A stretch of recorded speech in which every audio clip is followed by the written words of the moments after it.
Assalamu alaikum dear students. Next topic we are going to discuss, that is physical properties of alcohol.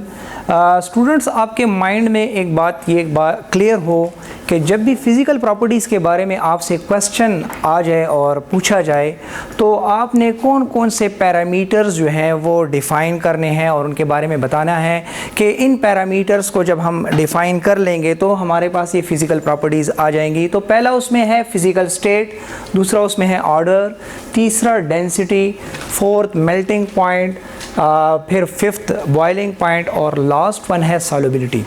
तो जी आते हैं alcohols की physical properties क्या हैं। तो फ़िज़िकल स्टेट जो है अल्कोहल्स, तो अल्कोहल्स जो है ये कलरलेस लिक्विड्स हैं जी एट RTP। जी at RTP means room temperature and pressure. Okay जी, फिर उसके बाद जो है ये ऑर्डर जो है ये इनकी स्मेल क्या होती है, तो इनकी जो है ये स्वीट और प्लेजेंट स्मेल होती है जी। ठीक है जी। इसी तरह डेंसिटी ऑफ, स्पेसिफिकली अगर मैं इथेनॉल की डेंसिटी के बारे में कहूँ तो वो है 0.79 ग्राम पर सेंटीमीटर क्यूब। ठीक है जी। स्पेसिफिकली मैंने इथेनॉल को स्पेसिफाइड कर दिया है। वैसे तो इन डिफरेंट कंपाउंड्स की डेंसिटी लिटिल बिट जो है वो चेंज होती हैं, तो इसलिए मैंने स्पेसिफिकली इथेनॉल को डिस्क्राइब कर दिया। मेल्टिंग पॉइंट जो है वो क्या है, the temperature at which a solid converted into liquid, that will be called as melting point. Now the melting point of the alcohols, ठीक है जी, अल्कोहल्स जो है उनका मेल्टिंग पॉइंट ये directly proportional with the molar mass है, molar mass of alcohol. जी आप इस तरह भी कह सकते हैं कि मेल्टिंग पॉइंट जो अल्कोहल का है ये इंक्रीज होता है, increase with number of carbon atom, number of carbon atom. ठीक है जी। फॉर एग्ज़ाम्पल अगर आपको कोई कह दे कि जी मेल्टिंग पॉइंट जो है वो मिथानॉल का ज़्यादा होगा या इथेनॉल का ज़्यादा होगा, तो आप इस तरह भी लिख सकते हैं इसी पैरामीटर को, CH3OH having lesser melting point than the C2H5 which is ethanol and so on, C3H7OH having greater melting point than the ethanol and so on. As we increase the molar mass of the compound, then the melting point will also increases. जी boiling point, boiling point क्या है students? boiling point है the temperature at which a solid converted into liquid state, that will be called as boiling point. Another definition we can define the boiling point is the temperature at which vapour pressure of liquid become equal to the atmospheric pressure. For example देखें, अगर हम ले लें कोई भी liquid ले लें, suppose to be alcohol ही ले लेते हैं हम, चूँकि हम अल्कोहल के बारे में डिस्कस कर रहे हैं एंड स्पेसिफिकली मैंने इसमें इथेनॉल ले लिया जी। ठीक है जी, इथाइल अल्कोहल या इथेनॉल, और उसको मैं जो है हीट कर रहा हूँ, टेम्परेचर दे रहा हूँ और ये हीटिंग हो रही है, तो ये जो है एवापोरेट होना चाहते हैं, ये मॉलिक्यूल्स जो है ये सरफेस से एवापोरेट होना चाहते हैं, लेकिन ये एक ना दिखने वाला एटमॉस्फेरिक प्रेशर इस पे एप्लीकेबल है, that is called as atmospheric pressure. और ये एटमॉस्फेरिक प्रेशर जो है ये इसको, इन वेपर्स को अलाउ नहीं करता कि ये स्केप हो जाएं और ऊपर आ जाएं।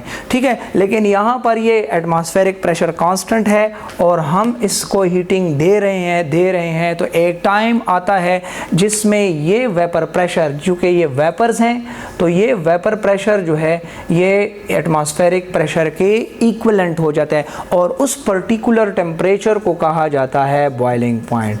एट दैट पर्टिकुलर टेम्परेचर जी, that particular temperature for a specific liquid will be called as boiling point. Ji student, boiling point क्या है? बॉइलिंग पॉइंट वो टेम्परेचर है जिसमें किसी लिक्विड का एटमॉस्फेरिक प्रेशर, वेपर प्रेशर उसका एटमॉस्फेरिक प्रेशर के इक्विवेलेंट हो जाता है। अब आते हैं बॉइलिंग पॉइंट ऑफ अल्कोहल। जी, boiling point of alcohol, boiling point of alcohol.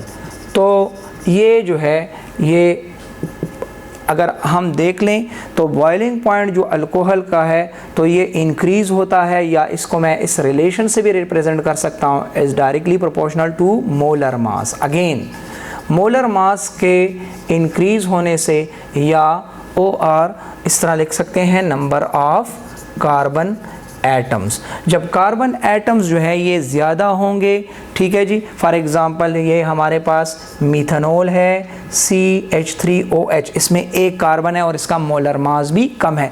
इसी तरह इसका बॉइलिंग पॉइंट जो है वो इथेनॉल से कम है। क्यों कम है? क्योंकि देखें अगर आप देखें तो इसमें 1 कार्बन है और इसमें 2 कार्बन आ गए हैं। तो as we know that the number of carbon atom increases the boiling point of alcohol। इसी तरह C3H7OH and C4H9OH also the boiling point will gradually increases with the number of carbon atom or with the molar mass increase। अब एक और point जो है इसमें मैं discuss करना चाहता हूँ बॉइलिंग पॉइंट का ही, जो कि हम देखना चाहें तो बॉइलिंग पॉइंट जो है, बॉइलिंग पॉइंट वो आइसोमेरिक अल्कोहल में क्या है। फॉर एग्जांपल अब ज़रा सा इसमें कंपैरिजन भी कर लेता हूँ, बॉइलिंग पॉइंट का कंपैरिजन एमंग आइसोमेरिक अल्कोहल। जी, boiling point among isomeric alcohol. Isomeric alcohol कौन से अल्कोहल्स हो सकते हैं? आइसोमेरिक अल्कोहल्स उन अल्कोहल्स को कहा जाता है जिनका मॉलिक्यूलर फार्मूला सेम हो लेकिन उनका स्ट्रक्चर डिफरेंट हो। फॉर एग्जांपल देखें, यहाँ पर हमारे पास एक अल्कोहल है एंड दैट इज़ CH3CH2CH2। ये है जी ब्यूटाइल अल्कोहल या ब्यूटानोल, ठीक है जी, ब्यूटेन 1-ओल इसका नाम है जी, ब्यूटानोल भी कहते हैं और ब्यूटेन 1-ओल भी कहा जाता है इसको, ठीक है जी। अब हमारे पास हमने प्रीवियस टॉपिक में इसके नॉमेनक्लेचर के बारे में बताया है कि इसको ब्यूटेन 1-ओल क्यों कहा जाता है। इसी तरह अगर मैं इसी को मैं ब्रांच में कंसिडर कर लूँ, फॉर एग्ज़ाम्पल देखें तो ये हमारे पास जो है ये है इसका नाम हो जाएगा 2-methyl प्रोपेन 2-ओल हो जाएगा, 2-methyl प्रोपेन 2-ओल। It will be considered as longest chain and second position पर अगर आप देखें, second position contain a methyl group, a branch and I have mention, ठीक है। और इसी तरह फिर उसके बाद ये जो है 3 कार्बन है टोटल, तो ये जो है ये दोनों एक दूसरे के आइसोमर हैं। कैसे आइसोमर हैं स्टूडेंट्स? देखें यहाँ पर अगर देख लें इन दोनों का मॉलिक्यूलर फार्मूला जो है, molecular formula MF molecular formula वो सेम है। अगर आप देख लें तो इसमें भी C4 है, H11 है, H9 और OH, ठीक है जी, C4H9OH। ये जो है अगर आप देख लें तो हमारे पास जो है इसका भी और इसका भी देख लें, काउंट कर लें कार्बन को 1 2 3 4 कार्बन, हाइड्रोजन 3+2 5+2 7 और +2 9। तो ये C4H9OH इन दोनों का मॉलिक्यूलर फार्मूला बनता है। और इसी तरह जो है इनके स्ट्रक्चर्स जो हैं वो डिफरेंट है, इसलिए इनको एक दूसरे का आइसोमर कहा जाता है। तो इन आइसोमेरिक अल्कोहल में इसका बॉइलिंग पॉइंट जो है वो ज़्यादा है और इसका बॉइलिंग पॉइंट कम है। तो हम कहते हैं कि क्यों कम है और क्यों ज़्यादा है, तो आप लिख लें कि जी boiling point is inversely proportional to number of branches, number of branches. जी, जितनी भी ब्रांचेस ज़्यादा होंगी तो उतना ज़्यादा जो है इसका बॉइलिंग पॉइंट होगा, ठीक है जी स्टूडेंट।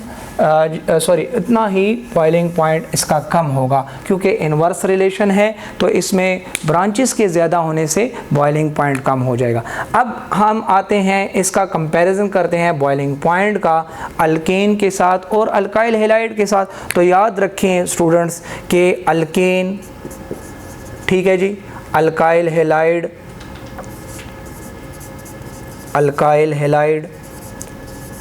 और अल्कोहल में सबसे ज़्यादा बॉइलिंग पॉइंट जो है वो अल्कोहल का है। उसकी रीज़न क्या है, अगर आपसे कोई पूछे कि why the boiling point of alcohol is comparatively higher than that of alkane and alkyl halide, the reason is that they form hydrogen bond. Intermolecular force जो है IMF इज़ रिस्पॉन्सिबल, और वो IMF इंटरमालिक्यूलर फोर्स में specifically इसमें जो है वो है हाइड्रोजन बॉन्ड।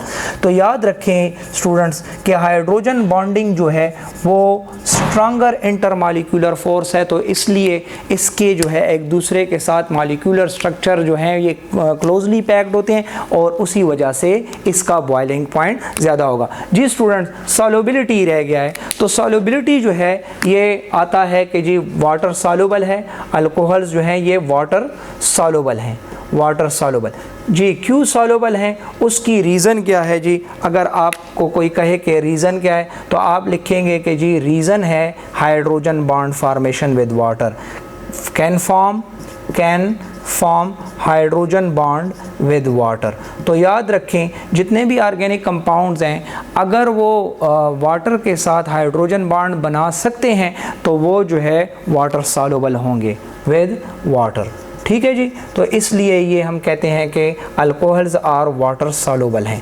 एक और फैक्टर जो है वो भी डिस्कस कर लेता हूँ यहाँ पर। याद रखें कि C1 से लेकर C3 तक, मतलब मिथानॉल, इथेनॉल और प्रोपानॉल जो हैं, ये तीन जो है ये कंप्लीट मिक्सिबल लिक्विड्स हैं।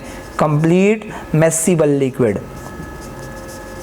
मतलब ये है कि ये हर प्रोपोर्शन में वाटर में सॉल्युबल है। लेकिन अगर हम जो है क्या कर लें, इसका जो है C3 से आगे जाते जाएं तो फिर सॉल्युबिलिटी डिक्रीज़ होती जाती है। तो हम एक और फैक्टर कह सकते हैं कि सॉल्युबिलिटी जो है ये inversely proportional to molar mass है, एज द मोलर मास या number of carbon atom, number of carbon atom. As the molar mass increases or the number of carbon atom increases are greater than 3, then the solubility of the alcohol gradually decreases in water. Because क्यों, इसकी reason ये है, इसकी reason आप यहाँ पर mention कर लें जी स्टूडेंट्स, यहाँ पर आप उसकी रीज़न मेंशन कर लें कि ये क्यों ऐसा होता है। असल में जब इसका नॉन पोलर पार्ट बढ़ता है R ग्रुप, क्योंकि जनरल फार्मूला ऑफ अल्कोहल जो है वो तो ROH है, एज R इंक्रीजेस, R जो है ये non polar part of the alcohol है, तो जब non polar part of alcohol बढ़ता है तो उसकी सॉल्युबिलिटी जो है वो डिक्रीज़ हो जाती है, क्योंकि वाटर जो है वो पोलर सॉल्वेंट है। होपफुली आपको फिज़िकल प्रॉपर्टीज़ के बारे में समझ आ गई होगी। Thank you very much.